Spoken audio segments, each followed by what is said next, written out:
What is up, people of the DCU? We have got another news roundup today. Treat this as a kind of add-on to yesterday's video. If you haven't seen it already, do go and check it out because we talk about some interesting things. But here, as I was releasing my video yesterday, we got some more stories that you guys really wanted me to talk about. And one of them is a topic of which I am quite excited about, and that is with regards to the new Superman for James Gunn's DCU. We also have some rumors surrounding the casting for Harvey Dent in that of the Batman Part 2. A lot of you have asked me my thoughts on that, and also some interesting talk about who could be playing DCU's Swamp Thing. And again, it's somewhat of a rumor, but hey, may as well talk about it in this video, even if it doesn't pan out to be true. It's for sure something interesting to talk about, especially surrounding the actor of who's being talked about for maybe having a role in the DCU. So if you enjoy DC news, guys, reviews, breakdowns, this is the place for you. I do encourage you to subscribe for regular news updates like this and other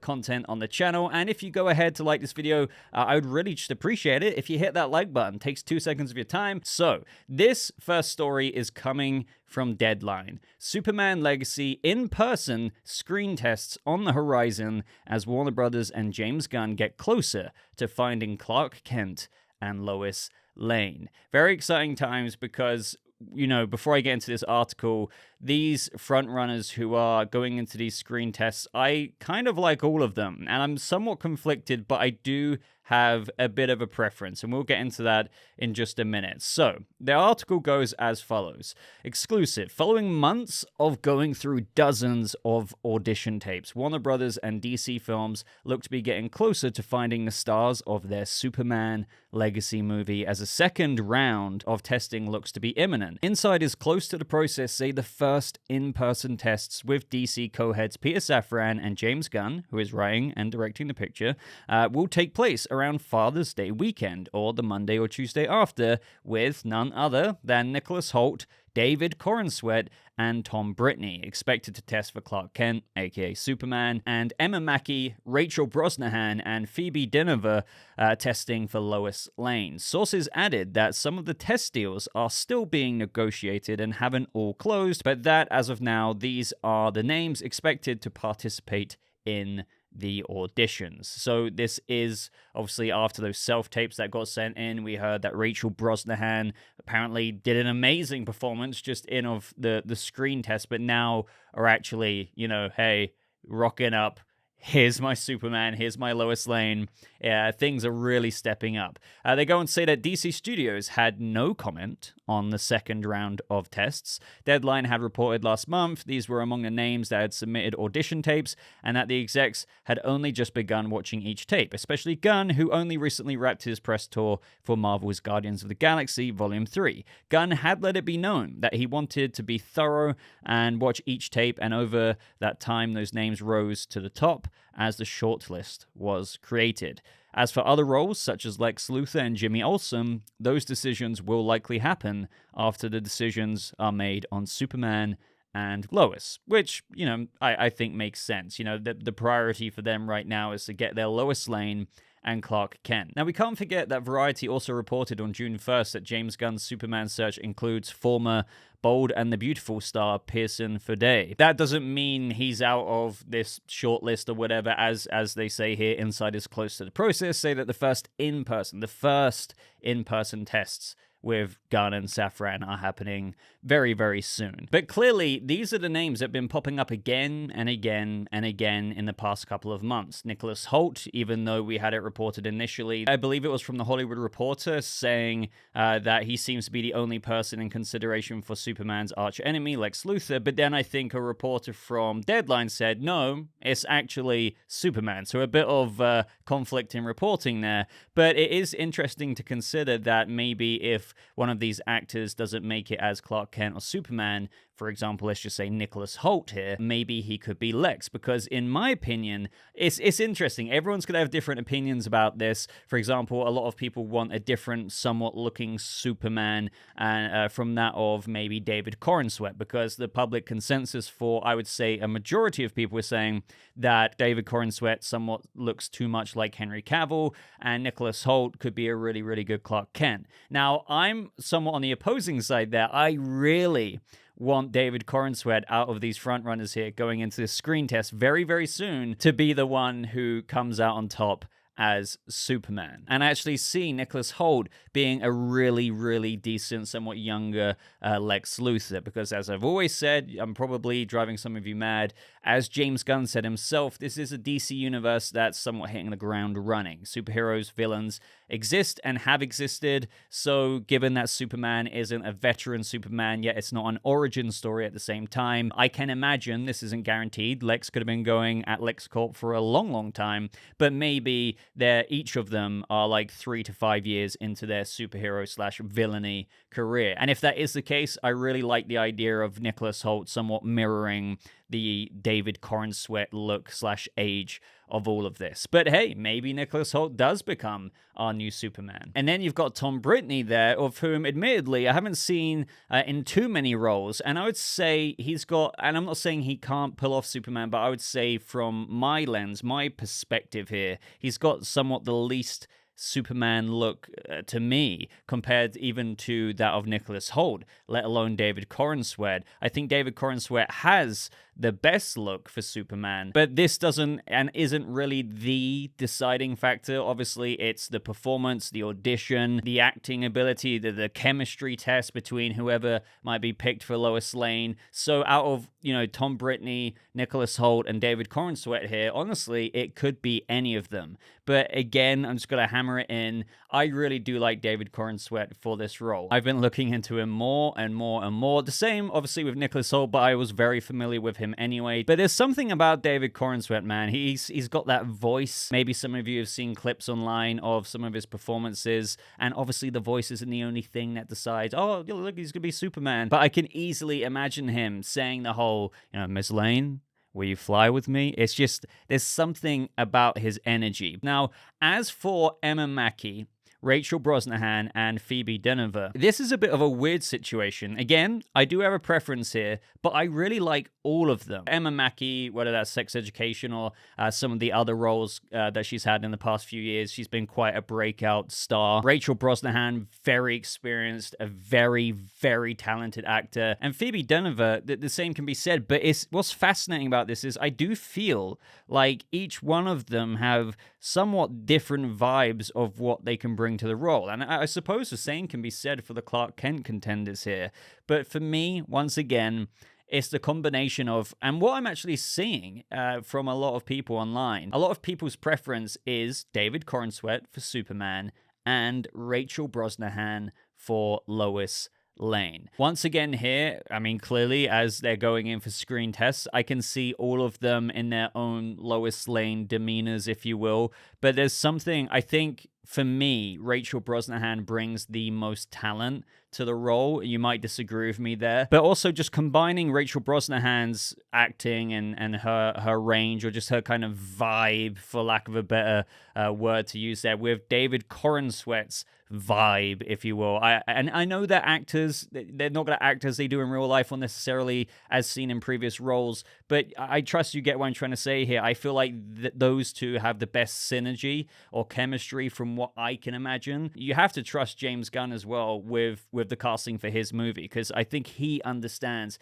the insane pressure that Superman Legacy has, just with regards to how, he needs to make a bloody good impression for the DCU moving forward, but also the fact that he recast Henry Cavill. He's got a lot of eyeballs on him there. But also getting Superman and Lois Lane for the next 10 long years of DC, Chapter 1, Chapter 2, is a huge deal. So whoever gets chosen, I have faith in that process. I really do, because imagine just taking that lightly and screwing up the casting process. No matter what you think of James Gunn, no matter what you think or like or dislike about the new DC direction, I think it's pretty self-explanatory that they're not going to screw up, or they'll try their best to actually get the very best Lois Lane and Clark Kent. And again, my top wish list, Corenswet and Brosnahan. I can see it already in my head, but let me know your combination down in the comments below. Who is your top pick for Lois Lane, and who is your top pick for Clark Kent? And tell me why. Okay, so for the last story or stories of this video, because it's coming from the same place, I was on Twitter last night posting my video as I do, and I was like, oh damn, of course there's stuff like this posting when I'm posting a news roundup, and people were tweeting at me saying, Boba, what do you think of this? We have it from the Home of DCU page here, and the Art of the Batman, that Joel Edgerton and Josh Hartnett are reportedly being considered for the role of Harvey Dent in the Batman Part 2. But when you go to the Art of the Batman's post here, and again, I was seeing mutuals and everyone quote tweeting this, being like, oh my god, I was like, okay, I need to look into this. And they tagged Jeff Snyder, and this was on that podcast. But then, after a couple of hours, I saw something else. Jeff Snyder responded to one of these posts saying, didn't say this, haven't heard this, watch the show more closely next time. So I was like, okay, maybe it's nothing then. And not that I don't think Harvey Dent, won't be in the next film. I actually do think that that's a high likelihood there. But with regards to this reporting news, I was like, oh, do I even talk about this? So I went to watch the podcast, and it was actually said, but just not by Jeff Snyder. Now take that as you will. Jeff Snyder, by the way, is a reporter. Some people, as per a lot of reporters or scoopers, they sometimes endorse them, they sometimes mock them, saying, oh, he's not reliable. Jeff Snyder has been correct on things in the past, so I will say that, but it's a bit of a mixed bag as per a lot of things in this side of the industry. But anyway, to cut to the chase here, it was actually Jeff Snyder's co-host on the Hot Mic podcast who said this, and it was just tagged wrong that Jeff Snyder said it. So how reliable is the co-host? Now, the co-host is named John Rocha, I'm bad at pronouncing names if you couldn't tell already. As for how reliable his scoop here is, I don't know, so I'd say take it with a huge grain of salt, and he basically says that as well. So I thought I'd entertain this anyway, because people would just keep tweeting me about it. So he says, I've got a news source that's been kind of sending me stuff. And look, I'm not Jeff, and this is what I mean, he puts it out there himself. I'm not Boris Kitt, popular reporter who writes for The Hollywood Reporter. I'm not trying to break into any of that stuff, but every once in a while, people send me stuff. And this can happen. I've had it myself, even for the Flash movie and the Batman 2. So, if you have some kind of audience, you can hear things, but you don't always know if it's mega accurate, right? But anyway, this person is telling me they've heard that Harvey Dent will be introduced as Gotham's new district attorney in the Batman Part 2 and may become Two-Face by the end of the film. And he continues, but just to say one thing here, well, that's not remotely a surprise. I want to play both sides of the fence here. Anyone could send that in saying, well, Gil Coulson got his head blown off. There's a new district attorney spot in Gotham. It makes sense to bring Harvey Dent in to this Batman Matt Reeves trilogy, right? And he goes on to say, and the two names that this person has heard is Josh Hartnett and Joel Edgerton. Those are the two names they are possibly kicking around. I don't know if this passes Jeff's smell test, but I kind of like this rumor, so I'm just throwing it out there on the pile. It's a separate pile, a way smaller pile than Jeff Snyder, so please put that into your mind when engaging with my stuff, but just throwing it out there. So, I kind of like how he's emphasizing how this might not be anything, and this is why I want to say, while I do low-key expect Harvey Dent to be a part of this trilogy, and it makes sense for the next DA to be Harvey Dent, and I've even said you don't even have to make him Two-Face in the second film, because, a lot of people will be like, oh, just like the second movie of Nolan's trilogy, bring in Harvey Dent, make him Two-Face. Why not make it a bit different? When Gotham is rebuilding its institutions, the mayor, bringing in a new DA, a new police commissioner after what the Riddler did, maybe spend some time with him, actually improving the city and make it more of a long-form tragic tale from the guy we saw in the second movie to something else maybe in the third movie. But again, I really can't give any credible kind of, is this true, Boba, kind of thing to this, because it really might not be. But let's, as I always say, hypothetically assume this is true for the sake of it, right?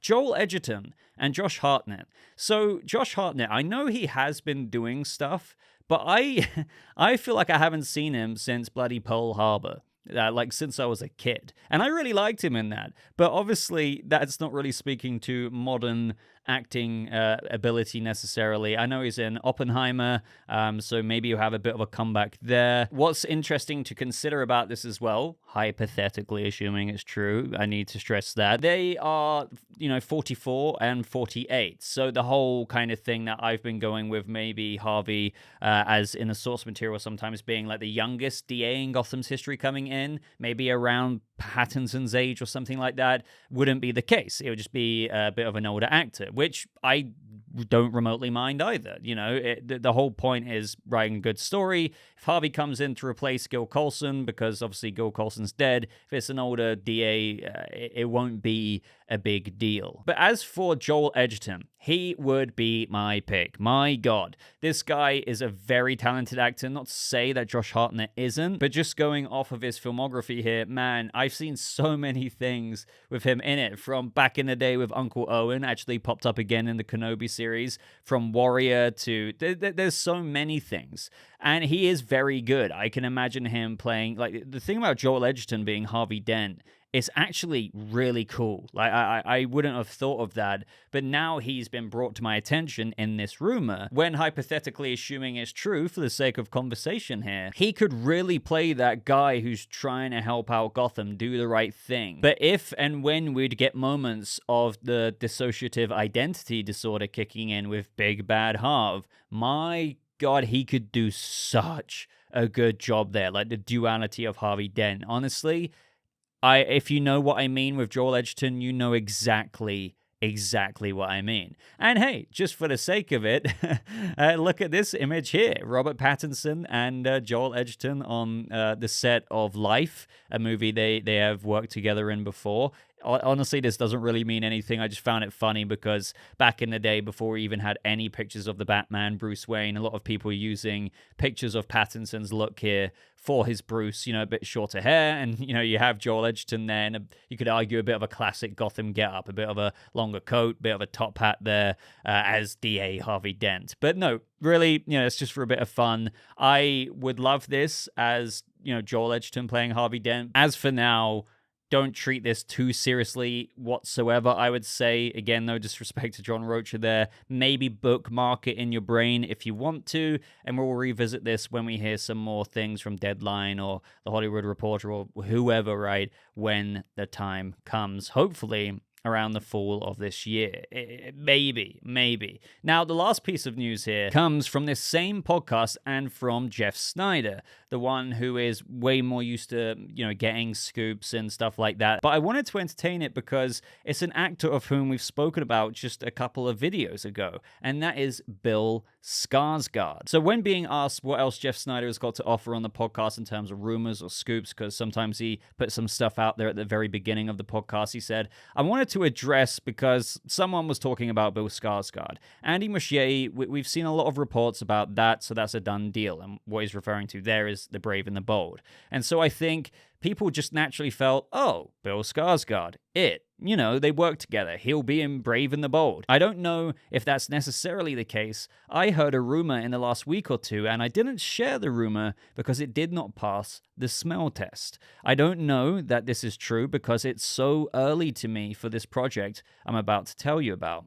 Maybe what has actually happened is that DC had some sort of general with Bill Skarsgård, where we're going to take a meeting and see if he'd be the right fit for one of our characters, because that's obviously part of James Gunn's job as well, meeting with talent and things like that. So Skarsgård obviously was the face of a billion-dollar franchise with It. So everyone's talking about him for these different roles and stuff like that, but this is a guy who has really expressive eyes, and he can act under makeup. And so the movie that someone had mentioned to me as a possibility for Bill Skarsgård was Swamp Thing.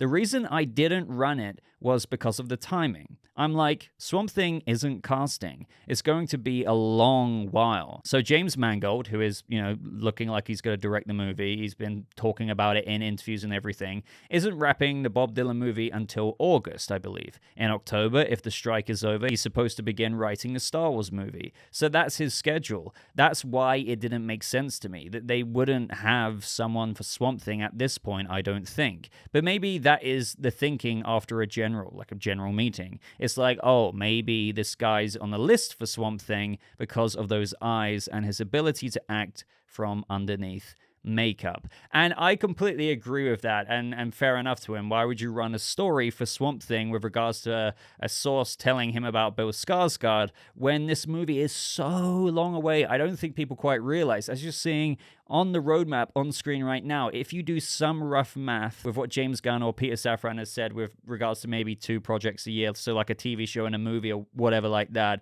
Swamp Thing might not come out, considering Superman Legacy 2025, and then we've got all these other projects coming out. Swamp Thing would be like a 2027 movie. How does it make sense to be like, oh yeah, Bill Skarsgård is going to maybe, obviously this would be a very early talks if hypothetically, assuming this is true, I need like a little sign on the screen whenever I say that. Would it really make sense for him to be like, top list of that right now in 2023 when this is not next year, not the year after that, not the year after that? You get what I'm saying. So first of all, I'm kind of with Jeff Snyder on this one. He heard about it, talked about it on his podcast. Didn't want to run it in an actual kind of article, like tweet it out there as an actual claim, an actual scoop, and where he could eventually be proven right. But hey, let's talk about it on the podcast because this wouldn't really be a thing. However, what I do want to believe is that maybe James Gunn has spoken with Bill Skarsgård. Like maybe the Swamp Thing part of it isn't true at all, and it could be for a different role in the DCU in a project coming up much sooner. So bear that in mind. Bill Skarsgård could have been having some chats, right? Just like how Matt Reeves and Dylan Clark, actually the producer of the Batman, met with Robert Pattinson first, just to be like, hey, so we're making this movie kind of thing. It doesn't mean that, it's just talking about it. How about talking about this 10-year plan with Chapter 1 and Chapter 2 with Bill Skarsgård? That could be maybe a credible thing. Now, Swamp Thing, I've already expressed my thoughts about that, but as for him actually in the role, just for the sake of imagining it, I would be really down for that. I know some people are going to be like, but I really need him as like, obviously the Joker is taken in Matt Reeves' Elseworlds. Maybe the Joker in DCU, I really want him as Scarecrow. I get that. But I actually do imagine him. Now I'm thinking about it as Alec Holland, especially, I'm not saying Bill Skarsgård is old, but if you've seen him in Barbarian, I can imagine him as that somewhat scientist Alec Holland, who then turns into Swamp Thing, because as Jeff Snyder said, I completely agree, and I'm pretty sure people would be pretty mad to think the opposite. He is amazing under makeup. And if he was in the makeup of Swamp Thing, because I do like to think they would go with prosthetics mixed with maybe a little bit of CG when powers come out, similar to DC Universe's Swamp Thing show, mind-blowing. Seriously, I would be so happy with him as Alec Holland / Swamp Thing. That would be so good. Just when imagining it, I think Bill Skarsgård would absolutely kill the role of Swamp Thing. And Swamp Thing, by the way, is by far one of my most anticipated movies of the current announcements of DCU Chapter 1, Gods and Monsters. But if you disagree, or just want to entertain a different role for just a general talk of, hey, imagine if Bill Skarsgård was in the DCU, who could I imagine him playing? Let me know down in the comments below. But guys, that is absolutely everything I want to talk about today. It's not so many stories, but a bit of an add-on to yesterday's video. Wanted to make it very conversational. I really appreciate you tuning in today, especially if you made it to this part of the video. It really means a lot. And if you haven't liked the video already and you've got this far, you may as well like it now. It really helps me out. So with that being said, guys, I'm going to love you and leave you. So once again, thank you so much. I hope you have a lovely rest of your day, and I'll see you people of the DC Universe in the next video. Goodbye.